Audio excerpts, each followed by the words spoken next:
எல்லாரும் சேர்ந்து செல்வி சர்வேஸ்வரிக்கு ஒரு கைத்தட்டல் கொடுத்து வரவழைப்போம்.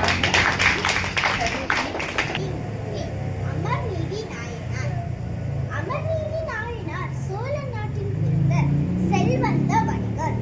அவர் சிவபெருமான் அடியார்களுக்கு உணவு, உடை, கோவணம் வழங்கி சேவை செய்து வந்தார்.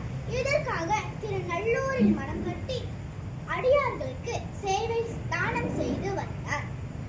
ஒரு நாள் சிவபெருமான் பிரம்மச்சாரி வடிவில் வந்து ஒரு கோவணத்தை அமர்நீதியாரிடம் பாதுகாக்க கொடுத்தார். பின்னர் அது காணாமல் போனது.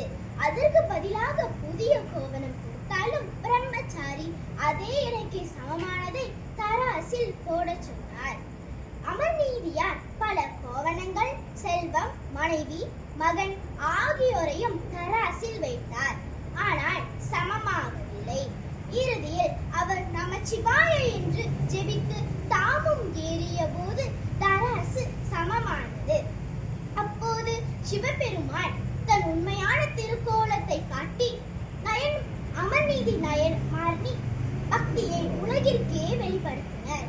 இதனுடைய தத்துவம், மனிதனாகிய நாம் அதே நெறியில் நிற்க வேண்டும். நன்றி.